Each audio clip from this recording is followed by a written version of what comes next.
प्रभु जीशु ख्रीष्टर महानाम धन्यवाद हेउ पुणी बसी प्रत्येक ख्रीष्टियर प्रिय प्रभुଙ୍କର दास दासी एवं ख्रीष्टर प्रत्येक माँ बाप प्रत्येक मोर ख्रीष्टर praise the Lord hallelujah praise the Lord आमे खुशी होतोगे यदि आमे खुशी ताले आमे समस्त कहबा हालेलुया हालेलुया आमे खुशी होतो काहे खुशी होतो जे आमे सदा प्रभुकर गौरव करो प्रशंसा करो सेठिपाई आमे आज खुशी होतो ठीक अछि बाइबल खुलिबा एवं आपण मान सम्मुख रे ओ पांचोटी विषय के रखिबा पाई चाहिए जेहेतु समय सकाश आपण मान पाखे मोर रखिबे आपण मान पाई आ प्रभु प्रस्तुत करवछते किबा आमान को से वाक्य द्वारा पढ़ेवा पाई प्रभु प्रत्येक दिन आमान सुजोग देउछती सेठिपा प्रभु को नाम धन्यवाद देउ आपण मान निकट रे मो मोर विषय वस्तु रखिबा पाई चाहे जड़े व्यक्ति को परमेश्वर को चरित्र परिवर्तन करे एहा आम माने जानो एकांत भाव आम जानो जे प्रभुकर चरित्र आमानकुल करिथाए परिवर्तन करिथाए एवं आमानकर जीवन को संशोधित मध्य करिथाए गॉड इज लव परमेश्वर प्रेममय अटंती कोन अटंती प्रेममय से प्रेम कारी से प्रेम करुवा परमेश्वर प्रेम आम जे प्रभु को जानिछु आमर को पाखरे प्रेम रही अछि आम देखिबा जे परमेश्वर को प्रेम केते मध्य छलनात्मक प्रेम रहे केते प्रेम करती से मन प्राण आत्मा देकी कोन करती प्रेम करती आम जहाँ जदि प्रेम करूँ केमती प्रेम करता हृदय में किसी रखिक आम प्रेम करेंगे नहीं ईश्वर जमी प्रेम करुले आम मैंने परस्पर को से प्रेम करने दरकार प्रेज द लॉर्ड गीत संहिता 145 अध्याय 17 पद आम पाठ करवा आमके पढ़ी की साहाय्य करतु जो भाई जे पढ़ुचंती से भल से पढ़तु मां करे भी पढ़ी पारे किछ असुविधा नाही सदाप्रभु आपणार सकल पथरे धर्ममय और आपणार समस्त कार्य दयालु अटंती सदाप्रभु धर्ममय ताकर कार्य सब बेले कोन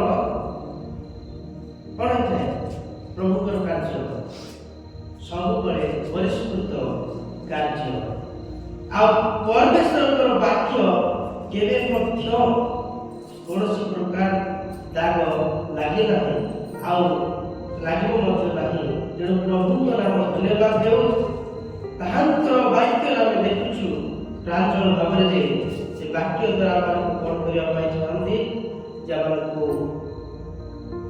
सत्य विषय को प्रकाश करने चाहती जहन प्रथम जहन 4:8-11 पद पढ़िबा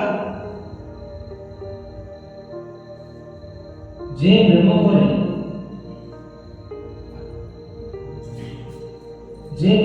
नहीं से ईश्वर को जाने नहीं कारण ईश्वर तो प्रेम एथिरे ईश्वर को प्रेम आमମାନଙ୍କ प्रति प्रकाशित होइछि जे से आपणार अद्वितीय पुत्र जगत प्रेरण कले जेपरि आमମାନେ ତାହାଙ୍କ द्वारा जीवन प्राप्त हेउ समस्त कहिला हालेलुया हालेलुया जे हम जानो ईश्वर तो प्रेम ईश्वर तो प्रेम आम समस्त जानो ईश्वर होउछथि प्रेम आ ଆଉ ଯିଏ ଈଶ୍ୱରକୁ ଜାଣିଛି ତାଙ୍କ ପାଖରେ ପ୍ରେମ ଥିବା ଆବଶ୍ୟକ।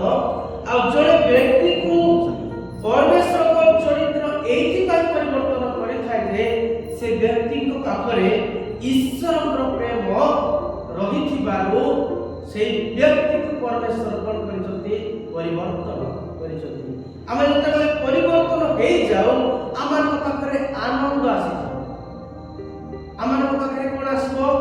ଜୟ ଆସିବ, ଆମମାନଙ୍କ ପାଖରେ ସବୁବେଳେ ଶାନ୍ତି ଆସିବ, ପିସ୍ ସବୁବେଳେ। ଆଉ ପରମେଶ୍ୱରଙ୍କର ବାକ୍ୟ କହେ ଯେ ମୋର ବାକ୍ୟ ପ୍ରତ୍ୟେକ ଦିନ ପ୍ରତି ପ୍ରଭାତରେ ତୁମକୁ ନୂତନ ନୂତନ କରେ ବୋଲି ବାକ୍ୟ ଆମେ ଦେଖିବାକୁ ପାଉ। ପ୍ରେଜ୍ ଦ ଲର୍ଡ। ରୋମୀୟ 5:6 ଏବଂ 8 ପଦ ପଢ଼ନ୍ତୁ। କାରଣ ହଁ, ଯେତେବେଳେ ଆମ୍ଭେମାନେ ନିରୁପାୟ ଥିଲୁ ସେତେବେଳେ ଖ୍ରୀଷ୍ଟ ଉପଯୁକ୍ତ ସମୟରେ ଅଧାର୍ମିକମାନଙ୍କ ନିମନ୍ତେ ମୃତ୍ୟୁଭୋଗ କଲେ। ହଁ, ଠିକ ଅଛି। ଯେତେବେଳେ ଆମେ କ'ଣ ଥିଲୁ? ନିରୁପାୟ ଥିଲୁ, ସେ ସମୟରେ ପରମେଶ୍ୱର କ'ଣ କଲେ? ଆମମାନଙ୍କୁ ରକ୍ଷା କଲେ। ଯେ କେମିତି ରକ୍ଷା କଲେ? ସେ ତାଙ୍କର ଜୀବନ ଦେଇକି ରକ୍ଷା କଲେ। ଆଉ ଆମେମାନେ ରକ୍ଷା ପାଇଲୁ। ଗୋଟେ ପ୍ରକାର ଆମେ ଅନୁଗ୍ରହ ପରମେଶ୍ୱରଙ୍କ ଠାରୁ ପାଇଲୁ, ଯାହାକି ଆମେ ପାଇବାର ଯୋଗ୍ୟ ନଥିଲୁ, ତାହା ଆମେ ପାଇଅଛୁ। ପ୍ରେଜ୍ ଦ ଲର୍ଡ। ଆମେ ନିହିମିୟ ପୁସ୍ତକ 1 ଅଧ୍ୟାୟଟି ଖୋଲିବା, 5 ପଦ ପଢ଼ିବା। ହେ ସଦାପ୍ରଭୁ ସ୍ୱର୍ଗସ୍ଥ ପରମେଶ୍ୱର, ମୁଁ ବିନୟ କରୁଅଛି, ତୁମ୍ଭେ ମହାନ ଓ ଭୟଙ୍କର ପରମେଶ୍ୱର ଅଟ। ଯେଉଁମାନେ ତୁମ୍ଭକୁ ପ୍ରେମ କରନ୍ତି ଓ ତୁମ୍ଭର ସବୁ ଆଜ୍ଞା ପାଳନ କରନ୍ତି, ସେମାନଙ୍କ ପକ୍ଷରେ ତୁମ୍ଭେ ନିୟମ ଓ ଦୟା ପାଳନ କରିଥାଅ। ଆଉ ପରମେଶ୍ୱରଙ୍କର ଦୟା ଆଉ ପରମେଶ୍ୱରଙ୍କର ବାକ୍ୟକୁ ଯେଉଁମାନେ ପାଳନ କରନ୍ତି ସେମାନେ ଧନ୍ୟ। କୋଉମାନେ ପାଳନ କରିବେ? ଯେଉଁମାନେ ଈଶ୍ୱରଙ୍କର ପ୍ରେମକୁ ପାଇଅଛନ୍ତି, ସେ ପ୍ରେମ ତାଙ୍କ ଜୀବନରେ କାର୍ଯ୍ୟ କରେ, ସେଥିସକାଶେ ସେ କ'ଣ କରେ? ଈଶ୍ୱରଙ୍କର ବାକ୍ୟକୁ ପାଳନ କରେ। ପ୍ରେଜ୍ ଦ ଲର୍ଡ। ଆପଣ ଯଦି ତା ତଳକୁ ପଢ଼ିବେ ଅନେକ ବିଷୟ ଲେଖାଯାଇଛି ଯେ ଈଶ୍ୱରଙ୍କର ଚରିତ୍ର। ଈଶ୍ୱର କେବେ ମଧ୍ୟ କ୍ରୋଧରେ କାହାକୁ ଦମନ କରନ୍ତି ନାହିଁ, କାହାକୁ ତଡ଼ି ଦିଅନ୍ତି ନାହିଁ, କାହାକୁ ଅପବ୍ୟବହାର କରନ୍ତି ନାହିଁ। ସେ କ୍ରୋଧରେ ଧୀର ବୋଲି ଲେଖାଯାଇଛି, ଅତ୍ୟନ୍ତ ଦୟାଳୁ ଆଉ ପ୍ରେମମୟ ବୋଲି ଲେଖାଯାଇଛି। ତେଣୁ ଆମେ ପରମେଶ୍ୱରଙ୍କୁ ଜାଣିଅଛୁ, ଆମମାନଙ୍କ ଅନ୍ତରରେ ଈଶ୍ୱରଙ୍କ ଆତ୍ମା ବାସ କରୁଛି। ତେଣୁ ଆମମାନଙ୍କର ପରମେଶ୍ୱର ପରିବର୍ତ୍ତନର ଆମମାନଙ୍କ ଜୀବନକୁ ଦେଇଅଛନ୍ତି। ଯେଉଁ ଜୀବନ ଆମକୁ ଦେଇଛନ୍ତି, ସେ ଜୀବନରେ ଆମେ ଆନନ୍ଦ ହେବା ଆବଶ୍ୟକ। ସବୁବେଳେ ଆମମାନଙ୍କ ପାଖରେ ଶାନ୍ତି ରହିବା ଆବଶ୍ୟକ। 2 ନମ୍ବର ବିଷୟକୁ ଯିବି। God is gracious। ପରମେଶ୍ୱର ଅନୁଗ୍ରହକାରୀ ଅଟନ୍ତି, ବା ଅନୁଗ୍ରହର ଅର୍ଥ ଯାହା ଆମେ ପାଇବା ଯୋଗ୍ୟ ନଥିଲୁ, ପରମେଶ୍ୱର ଯୋଗ୍ୟ ବର୍ତ୍ତ କରିଛନ୍ତି। ସମସ୍ତେ କହିବା ହାଲେଲୁୟା। ମୁଁ ଆପଣମାନଙ୍କ ନିକଟରେ ଗୋଟେ ବିଷୟ ରଖିବା ପାଇଁ ଚାହେଁ। ଗୋଟେ ବିଷୟ ଯଦି ଜଣେ ପାଇନଥିବ, ହଠାତ୍ ଯଦି ସେ ପାଇଥିବ, ତାଙ୍କ ଜୀବନ କେମିତି ହେବ? ଖୁସି, ଆନନ୍ଦ, ତାପରେ ଯାହା ଥିବ ତାଙ୍କର ଅନ୍ତର ମଧ୍ୟରେ ସେ କ'ଣ କରିବ? ପ୍ରକାଶ କରିବ। ହାଲେଲୁୟା। ତେଣୁ ଆମେ ପ୍ରଭୁଙ୍କୁ ପାଇଛୁ, କେମିତି ହେବା ଦରକାର? ଖୁସି, ଆନନ୍ଦ ଆଉ ଉଲ୍ଲାସ କରିବା ନିହାତି ଆବଶ୍ୟକ ରହିଅଛି। ଏକ୍ସୋଡସ୍ ଯାତ୍ରା ପୁସ୍ତକ 34 ଅଧ୍ୟାୟ 6 ପଦ। ଆଉ ସଦାପ୍ରଭୁ ତାଙ୍କ ସମ୍ମୁଖ ଦେଇ ଗମନ କରି ଏହା ଘୋଷଣା କଲେ, ସଦାପ୍ରଭୁ ସଦାପ୍ରଭୁ ପରମେଶ୍ୱର ସ୍ନେହଶୀଳ ଓ କୃପାମୟ, କ୍ରୋଧରେ ଧୀର, ଦୟା ଓ ସତ୍ୟତାରେ ପରିପୂର୍ଣ୍ଣ। ପରମେଶ୍ୱର କ୍ରୋଧରେ ଧୀର ଅଟନ୍ତି ଆଉ ଦୟାଳୁ ଅଟନ୍ତି। କ'ଣ ଅଟନ୍ତି?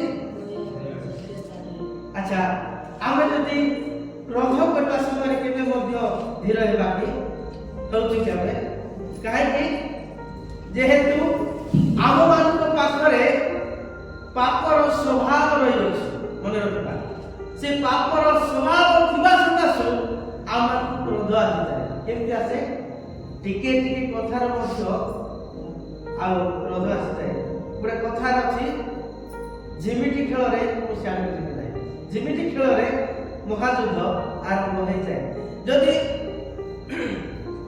ମୋ ପାଖରେ ଶାନ୍ତି ନାହିଁ ତାହେଲେ ମୁଁ ଅନ୍ୟମାନଙ୍କୁ କିଭଳି ଶାନ୍ତି ଦେଇପାରିବି ତେଣୁ ମୋ ପାଖରେ ଶାନ୍ତି ରହିବା ଦରକାର ମୋ ପାଖରେ ଧୀର ରହିବା ଦରକାର ମୋ ପାଖରେ ଦୟାଳୁ ରହିବା ଦରକାର ତେବେ ଯାଇ ମୁଁ ଅନ୍ୟମାନଙ୍କୁ କ'ଣ କରିପାରିବି ଦୟାର ବିଷୟ ଦେଖେଇ ପାରିବି ଏଇଟା ଜଣେ ଖ୍ରୀଷ୍ଟିଆନ ବ୍ୟକ୍ତିଙ୍କ ପାଖରେ ପରିବର୍ତ୍ତନର ଉଦ୍ଦେଶ୍ୟ ଯେ ତାଙ୍କ ପାଖରେ ହମ୍ବଲନେସ୍ ରହିବା ଦରକାର ନମ୍ରଶୀଳ ରହିବା ଦରକାର ତେବେ ଯାଇ ତାଙ୍କ ଜୀବନରେ କାର୍ଯ୍ୟକାରୀ ହେଇପାରିବ ହାଲେଲୁୟା ହାଲେଲୁୟା ନିହିମିୟ ଆଉ ଥରେ ଖୋଲନ୍ତୁ 9 ଅଧ୍ୟାୟ 17 ପଦ ପଢ଼ନ୍ତୁ ଆଉ ସେମାନେ ପାଳିବାକୁ ଅସମ୍ମତ ହେଲେ କିମ୍ବା ତୁମେ ସେମାନଙ୍କ ମଧ୍ୟରେ ଯେଉଁ ଆଶ୍ଚର୍ଯ୍ୟ କର୍ମ କରିଥିଲ ତାହା ସ୍ମରଣରେ ରଖିବେ ନାହିଁ କଣ କଣ ସେ ବିଷୟ ଆଶ୍ଚର୍ଯ୍ୟ କାର୍ଯ୍ୟ କରିଥିଲେ ଆମେ ଜାଣିଛୁ କି ନାହିଁ କଣ କଣ ଆଶ୍ଚର୍ଯ୍ୟ କାର୍ଯ୍ୟ କରିଥିଲେ ପରମେଶ୍ୱର ସେମାନେ ଯୋଉ ଫାରୋଙ୍କ ପାଖରେ ଥିଲେ ସେମାନେ ବନ୍ଦୀ ଅବସ୍ଥାରେ ଥିଲେ ସେମାନଙ୍କୁ ପରମେଶ୍ୱର କଣ କଲେ ରକ୍ଷା କଲେ ଏବଂ ସୁପସାଗର ପାରି କରିକି ନେଲେ ଏବଂ ସେମାନଙ୍କୁ ସେନ ପର୍ବତରେ ରଖିଲେ ସେମାନଙ୍କ ପାଇଁ ସୁରକ୍ଷିତର ଜାଗା ଦେଲେ ସେମାନଙ୍କୁ ଖାଇବା ପାଇଁ ଦେଲେ ପିନ୍ଧିବା ପାଇଁ ଦେଲେ ସବୁ ବିଷୟ ପରମେଶ୍ୱର ଯୋଗାଇ ଦେଲେ ହେଲେ ମଧ୍ୟ ସେମାନେ ବୁଝିପାରିଲେ ନାହିଁ କ'ଣ କଲେ ସେମାନେ କ'ଣ କଲେ ଯେ ପରମେଶ୍ୱରକୁ ନେଇ ସେମାନେ ଦୋଷାରୋପ କଲେ କିନ୍ତୁ ତା ପ୍ରତିବଦଳରେ ପରମେଶ୍ୱର ସେମାନଙ୍କ ପ୍ରତି ଦୋଷାରୋପ କରୁନାହାନ୍ତି ସେ କ'ଣ କରୁଛନ୍ତି ପଢ଼ନ୍ତୁ ମାତ୍ର ଆପଣ ମନ କଠିନ କଲେ ସେମାନେ ଆପଣ ମନ କଠିନ କଲେ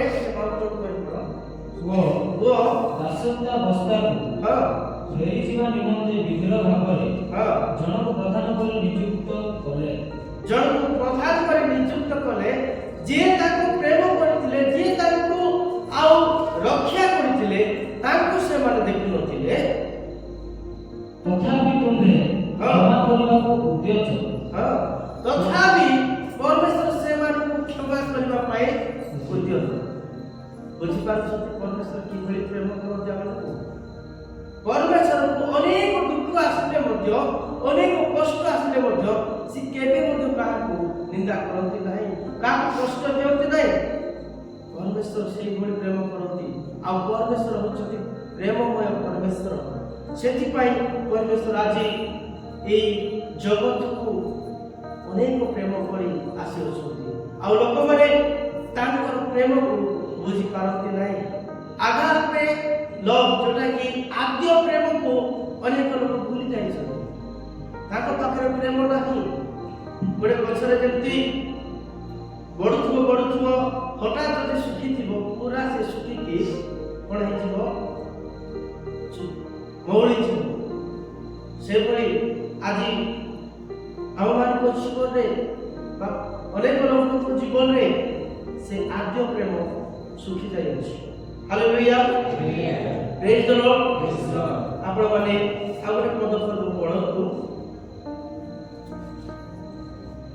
ଏଫେସୀୟ 2:4 ମାତ୍ର ଏପରି ଅପରାଧରେ ମୃତ ହେଲେ ଦୟା ସାଗର ଯେ ଈଶ୍ୱର ଆଉ ଦୟାର ସାଗର କି ସାଗର ଦୟାର ସାଗର ଯେ ଈଶ୍ୱର ସେ ଆମ୍ଭମାନଙ୍କୁ ଯେଉଁ ମହାପ୍ରେମରେ ପ୍ରେମ କଲେ ଆଉ ସେ ଆମକୁ ଯେଉଁ ମହାପ୍ରେମରେ ପ୍ରେମ କଲେ ସେଥି ସକାଶେ ଆମ୍ଭମାନଙ୍କୁ ଖ୍ରୀଷ୍ଟଙ୍କ ସହିତ ଜୀବିତ କରିଅଛନ୍ତି ତ ଆମେ ଖ୍ରୀଷ୍ଟଙ୍କର ଜୀବନରେ ଆମେ ଜୀବିତ ହୋଇଅଛୁ। ସମସ୍ତେ କହିବା ହାଲେଲୁୟା। ଆମେମାନେ ମୃତ୍ୟୁକାୟ ପ୍ରାୟ ହୋଇଯାଇଥିଲୁ, ବର୍ତ୍ତମାନ ଈଶ୍ୱରଙ୍କର ଆତ୍ମା ଆଜି ଆମମାନଙ୍କ ମଧ୍ୟରେ ଆଉ ଜାଗି ଅଛି, ଆଉ ଆମମାନଙ୍କୁ ପରମେଶ୍ୱର କଣ କରୁଛନ୍ତି? ଜୀବିତ କରିଛନ୍ତି। ହାଲେଲୁୟା। ଆମେମାନେ ଯେତେବେଳେ ପାପରେ ପଡ଼ିଥିଲୁ, ଆମେ ମରିଯିବା କଥା। ଆମମାନଙ୍କର ଜୀବନକୁ ରକ୍ଷା କରିବା ପାଇଁ କେହି ନଥିଲେ, ଏମିତିକି ନିଜର ଭାଇ କି ନିଜର ଭଉଣୀ କି ନିଜର ମା କେହି ମଧ୍ୟ ରକ୍ଷା କରିବା ପାଇଁ ନଥିଲେ। କିନ୍ତୁ ପରମେଶ୍ୱର ତାଙ୍କର ଜୀବନ ଦେଇ, ତାଙ୍କର ଶରୀର, ନିଜର ପ୍ରାଣ ଆତ୍ମା ଦେଇ କଣ କରିଛନ୍ତି? ଆମମାନଙ୍କୁ ରକ୍ଷା କରିଛନ୍ତି। ତେଣୁ ଆମେମାନେ ଆଜି ଜୀବିତ। ଆଉ ପୂର୍ବରୁ ପଶ୍ଚିମ ଯେତେ ଦୂର ଆମମାନଙ୍କର ପାପକୁ ପରମେଶ୍ୱର ଦୂର କରିଛନ୍ତି। ହାଲେଲୁୟା। କରିଛନ୍ତି କି ନାହିଁ? ଆଜି ସେଇ ପରମେଶ୍ୱର ଆମମାନଙ୍କୁ ରକ୍ଷା କରିଛନ୍ତି। ତୃତୀୟ ନମ୍ବର ବିଷୟ, God is merciful। ପରମେଶ୍ୱର ଦୟାମୟ ଅଟନ୍ତି। କଣ ଅଟନ୍ତି?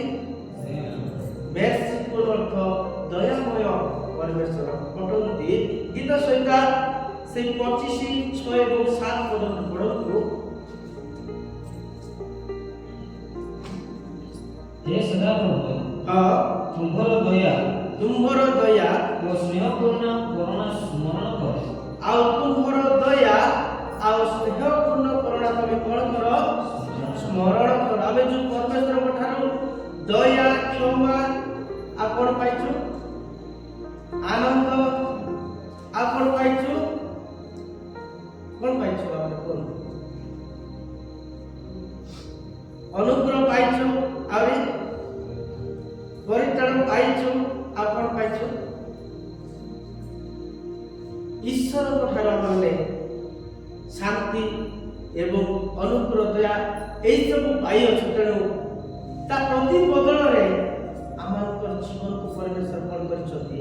ସୁରକ୍ଷିତ ରଖିଛନ୍ତି। ହାଲେଲୁୟା। ତ ପରମେଶ୍ୱର ସୁରକ୍ଷିତକାରୀ ପରମେଶ୍ୱର ଆଉ ସୁରକ୍ଷା ଆମକୁ ଦେଇଅଛନ୍ତି। ପ୍ରେଜ୍ ଦ ଲର୍ଡ। ଗୋଟେ ପଢନ୍ତୁ ସେଇ ଗୀତ ସଂହିତା 57 ଆଉ 57 10 ପଢନ୍ତୁ। କାରଣ ତୁମର ଦୟା ସ୍ୱର୍ଗ ପର୍ଯ୍ୟନ୍ତ ମହତ, ଆଉ ସ୍ୱର୍ଗ ପର୍ଯ୍ୟନ୍ତ ମହତ, ଓ ତୁମର ସତ୍ୟତା ଆକାଶ ପର୍ଯ୍ୟନ୍ତ। ଆଉ ତୁମର ସତ୍ୟତା ଆକାଶ ପର୍ଯ୍ୟନ୍ତ ରହିଅଛି। ପରମେଶ୍ୱରଙ୍କର ଦୟା ଦେଖନ୍ତୁ କିଭଳି ଦୟା କରୁଛନ୍ତି। ସେ ଛୋଟିଆ ଦୟା କଲେ କି, ମନେକର ମୁଁ ଆଜି କହିବି ମୁଁ ତମକୁ ଆଜି ପେନ୍ ଗୋଟେ ଦେବି, ଏ କାଲିକି ସରିଯିବ। ଏ ପେନ୍ କାଲିକି ଲେଖିଲେ ସରିଯିବ। ତାପରେ କଣ ହେବ? ମୁଁ ଯାହାକୁ ଦେଇଥିଲି ସେ କହିବ ଆଜ୍ଞା ମତେ ଦେଇଥିଲେ, ସରିଗଲା, ଆମ ପାଖରେ ନାହିଁ। କିନ୍ତୁ ତାହା ନୁହେଁ, ପରମେଶ୍ୱରଙ୍କର ଦୟା ସ୍ୱର୍ଗ ପର୍ଯ୍ୟନ୍ତ ଅଛି, ଆଉ କେବେ ମଧ୍ୟ ସରିବ ନାହିଁ। ତାହାକୁ କୁହାଯାଏ ଏଭର ଲାଷ୍ଟିଂ। କେବେ ମଧ୍ୟ ସମାପ୍ତ ହୁଏ ନାହିଁ, କି ସରିବ ନାହିଁ। ଆଉ ସେଇ ପ୍ରେମରେ ପରମେଶ୍ୱର ପ୍ରେମ କରୁଛନ୍ତି। ହାଲେଲୁୟା। ତେଣୁ ଆପଣମାନେ ଧନ୍ୟ, ଈଶ୍ୱରଙ୍କର ବାକ୍ୟକୁ ଆପଣମାନେ ପାଳନ କରୁଛନ୍ତି। ଈଶ୍ୱରଙ୍କର ବାକ୍ୟରେ ଆପଣମାନେ ଅଛନ୍ତି। ପ୍ରେଜ୍ ଦ ଲର୍ଡ। ହାଲେଲୁୟା। ଚତୁର୍ଥ ନମ୍ବର ପଏଣ୍ଟକୁ ଆସିବି। God is good। ପରମେଶ୍ୱର ଉତ୍ତମ ଅଟନ୍ତି। କଣ ଅଟନ୍ତି? ଆମମାନଙ୍କର ପରମେଶ୍ୱର ଉତ୍ତମ ପରମେଶ୍ୱର। କୌଣସି ବିଷୟରେ ତାର ଗୁଣ ନାହିଁ। ଆଉ ଉତ୍ତମ ପରମେଶ୍ୱର ଆପଣମାନେ ଗୋଟା ବାଇବଲରେ ମଧ୍ୟ ଖୋଜିବେ, ପରମେଶ୍ୱର କୌଣସି ବିଷୟ ଆପଣ ଖରାପ ପାଇପାରିବେ ନାହିଁ। ଅଛି କି? ଆପଣମାନେ ଖୋଜି ପାରିବେ? ଏ ବାଇବଲରେ ଆପଣମାନେ ଯେତେ ଖୋଜିବେ ତାଙ୍କର ଉତ୍ତମତା ବିଷୟ ହିଁ ଆପଣମାନେ ପାଇବେ ସିନା, ଆଉ ତା ଛଡ଼ା କିଛି ରଖିନାହାନ୍ତି ପରମେଶ୍ୱର। ମନୁଷ୍ୟଙ୍କ ଜୀବନରେ ଆଜି ଯଦି ଆମେ ଆଜି ଠିକ ଅଛୁ, କାଲି ସକାଳେ କଣ ହେଇଯାଉ ଆମେ ଜାଣିବୁ। ପରମେଶ୍ୱରଙ୍କର ଆଉ ଅନୁଗ୍ରହ ଆମମାନଙ୍କ ଉପରେ ଅଛି, ତେଣୁକରି ଆମେମାନେ ରକ୍ଷା ପାଇଅଛୁ। ହାଲେଲୁୟା। ପ୍ରେଜ୍ ଦ ଲର୍ଡ। ପଢନ୍ତୁ ମାଥ୍ୟୁ 19:17 ପଦ ଆଉ ଜେମ୍ସ 1:17 ପଦ ଯାକୋବ ଯୀଶୁ ତାଙ୍କୁ କହିଲେ, ହଁ। ସତ୍ ବିଷୟରେ ମୋତେ କାହିଁକି ପଚାରୁଅଛ? ଯୀଶୁ ତାଙ୍କୁ କହିଲେ ସତ୍ ବିଷୟରେ ମୋତେ କାହିଁକି ପଚାରୁଅଛ? ସତ୍ ବିଷୟରେ ମୋତେ କାହିଁକି ପଚାରୁଅଛ? ସତ୍ କେବଳ ଜଣେ, ଆଉ ସତ୍ୟ କେବଳ ଜଣେ। କିନ୍ତୁ ତୁମ୍ଭେ ଯଦି ଜୀବନରେ ପ୍ରବେଶ କରିବାକୁ ଇଚ୍ଛା କର, ତେବେ ଆଜ୍ଞା ସବୁ ପାଳନ କର। ଆଉ ଜଣେ ଯଦି ସତ୍ୟ ବିଷୟକୁ ଜାଣିବା ପାଇଁ ଚାହୁଁଛି ତାହେଲେ ଈଶ୍ୱରଙ୍କର ଆଜ୍ଞାକୁ ସେ କ'ଣ କରିବା ଦରକାର? ପାଳନ କରିବା ଦରକାର। ସେ ଯଦି ଈଶ୍ୱରଙ୍କର ଆଜ୍ଞାକୁ ପାଳନ କରୁନାହିଁ ତାହେଲେ ତାଙ୍କ ଜୀବନ କେବେ ମଧ୍ୟ ଫଳପ୍ରଦ ହୋଇପାରିବ ନାହିଁ। ଈଶ୍ୱରଙ୍କର ଚରିତ୍ରକୁ ପ୍ରଥମେ ଆମେ ଦେଖିବା। ଆମେ ଯଦି ଗୋଟେ ବିଷୟ କରିବା ପାଇଁ ଚାହୁଁଛୁ ତେବେ ସେ ବିଷୟକୁ ଭଲ ଭାବରେ ଜାଣିଲା ପରେ ହିଁ ଆମେ କରିଥାଉ। କିନ୍ତୁ ଏଠି ଆମେ ପରମେଶ୍ୱରଙ୍କର ବିଷୟରେ ଦେଖୁଛୁ ଈଶ୍ୱରଙ୍କର ଚରିତ୍ର କେବେ ମଧ୍ୟ ଭୁଲ ହୁଏ ନାହିଁ ଆଉ ହୁଏ ନାହିଁ। ଶତକଡ଼ା 100% ସତ୍ୟ ପରମେଶ୍ୱର। ସେ ସକାଶେ ଆମେ ଆଜି ସତ୍ୟର ମାର୍ଗରେ ଆମେ ଚାଲୁଛୁ ଆଉ ସତ୍ୟ ବିଷୟ କ'ଣ ଆମେ ଅନୁସନ୍ଧାନ କରୁଛୁ। ହାଲେଲୁୟା, ପ୍ରେଜ୍ ଦ ଲର୍ଡ। ଗୀତ ସଂହିତା ସେ 45:9 ପଦରେ ପଢ଼ନ୍ତୁ।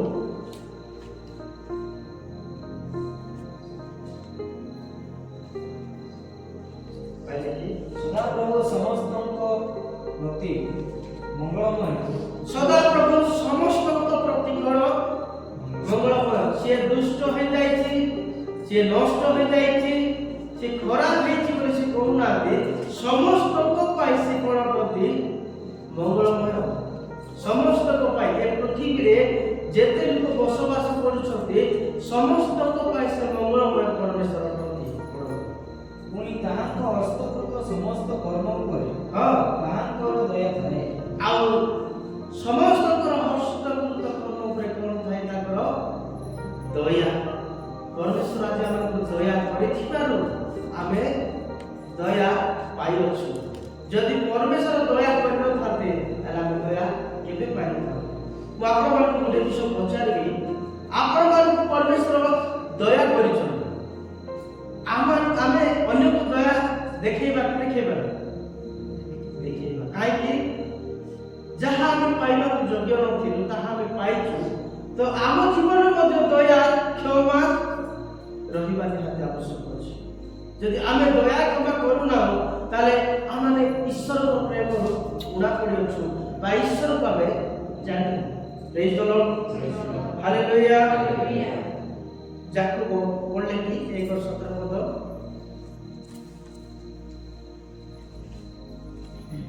ପଢ଼ନ୍ତୁ।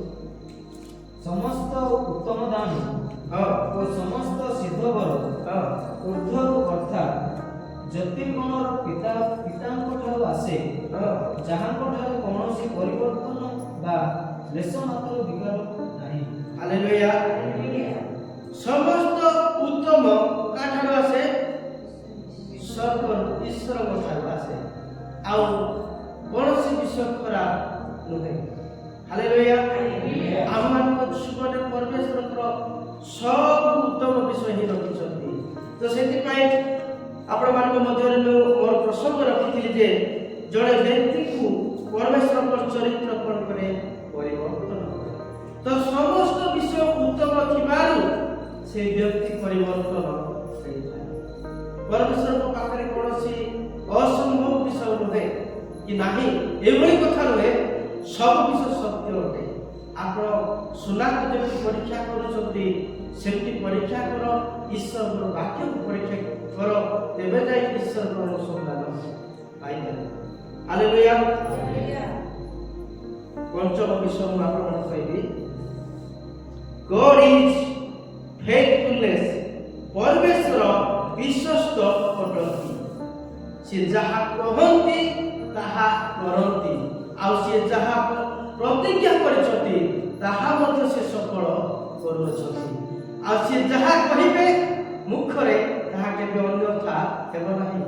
परमेश्वर सत्य परमेश्वर विश्वस्त और न्यायवान परमेश्वर से न्याय विचार करते शेष में आपन कही रखा चाहे शेष में आम मान जीवन को मतलब से न्याय विचार पाड़े केतबेले जेतबेले जीवन पुस्तक बना है से जीवन पुस्तक जदि आम मान नाम थीबो ताले आम माने ईश्वर ठारे ग्रेटफुल आमे अनुग्रहर पात्र पाइबो जदि नाही ताले कोन हेबो ताकू कोन पका जीवो द्वितीय मृत्यु जाकी अग्नि मोरे ताकू कोन करा जीवो निक्षेप करा जीवो बासी से अग्नि रे पका जीवो आ ताहा केबे मध्य कोन हेबो नाही लिबिबो नाही ताको जीवन नाही से जळुथिबे कष्ट दुख अनुभव करुथिबे केबे मध्य सरिबो नाही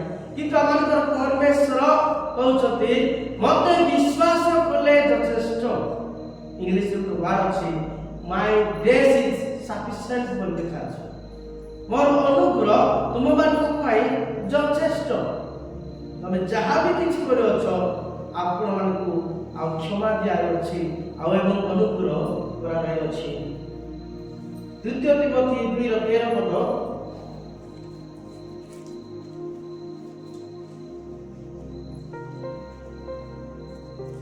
पढ़तु जेबे आमे माने अविश्वस्त हेउ तेबे सुधा से सर्वदा विश्वस्त कारण से आत्मा अस्वीकार करि पारंती नाही आमे जेते बड़ भूल करे मध्य परमेश्वर कोन करिसथि बा कोन करिसथि आमे जेते बड़ भूल करे मध्य परमेश्वर कोन करिसथि क्षमा करिसथि हालेलुया ए क्षमा कोठु आसला प्रभु कोठु आसला ईश्वर कोठु आसला क्षमा क्षमा क्षमा फॉरगिवनेस जोटा कि क्षमा परमेश्वर आमान क्षमा देई आसुछथि ए पर्यंत आमान क्षमा देई आसुछथि तेणु प्रभु कराओ धन्यवाद देऊ आपण मैंने पद पढ़तु द्रव्य 3:4 पद पढ़तु ताहा केबे न हेउ ताहा केबे हे न हेउ वरन प्रत्येक मनुष्य मिथ्यावादी हेले हे मिथ्यावादी हेले हेउ किंतु ईश्वर सत्य बोली स्वीकार करा जाओ आउ से मिथ्यावादी हेले मध्य ईश्वर सत्य बोली कोन करूते स्वीकार करबा परमेश्वर को मिथ्या बोली केबे मध्य हमें कहि पाइबा नाही परमेश्वर मिथ्या रे कहा को परीक्षा करंती नाही परमेश्वर सत्य परमेश्वर आउ से दिल क्षमा कोन कले जेते बेले यीशु ख्रीष्ट मृत्यु उठिक आसिले आ जेते ताको शिष्य मान से देखा दउछथि से समय रे थमा को जेते बेले देखा देले थमा कोन कले कोन बोल भाबले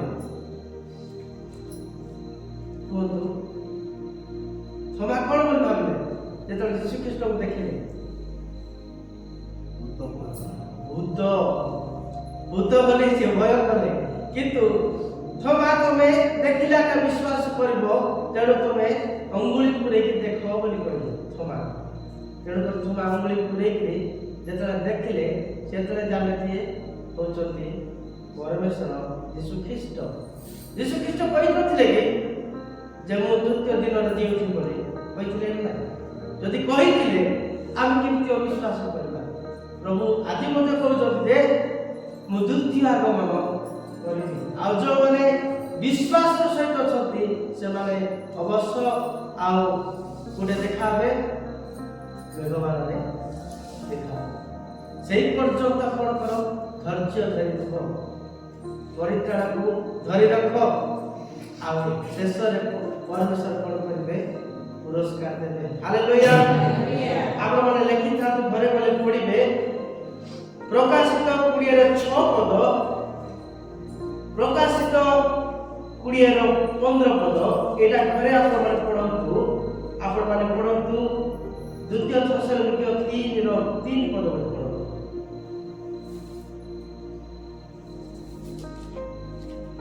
କିନ୍ତୁ କିନ୍ତୁ ପ୍ରଭୁ ବିଶ୍ୱସ୍ତ, ପ୍ରଭୁ ବିଶ୍ୱସ୍ତ, ସେ ତୁମମାନଙ୍କୁ ସ୍ଥିର କରି ହଁ ମନ୍ଦରୁ ରକ୍ଷା କରିବେ। ସେ ତୁମମାନଙ୍କୁ ସ୍ଥିର କରିବେ। ଦେଖନ୍ତୁ, ଯେତେବେଳେ ଆପଣମାନଙ୍କର ଜୀବନ ଏପଟ ସେପଟ ହେଉଥିବ ବା ଆପଣମାନେ ଏପଟ ସେପଟ ହେଉଥିବେ, ସେ ସମୟରେ ଆପଣମାନଙ୍କୁ ସ୍ଥିରତା କରିବେ। କ'ଣ କରିବେ? ମୁଁ ସ୍ଥିର ଉପରେ ଗୋଟେ ପଏଣ୍ଟ କହିବି ଆପଣମାନଙ୍କୁ। ସେଦିନ ନୌକାରେ ଯୀଶୁଖ୍ରୀଷ୍ଟ ପୁତଳା କରିକି ଶୋଇଥିଲେ। ସେ ସମୟରେ ତାଙ୍କର ଶିଷ୍ୟମାନେ କେମିତି ହେଉଥିଲେ? ଅସ୍ଥିର ହେଉଥିଲେ। କ'ଣ କହୁଥିଲେ? ସେ ଆମେମାନେ ମରିବା ପାଇଁ ଗଲୁଣି, ଏ ଆଜ୍ଞା କ'ଣ କରିଛନ୍ତି?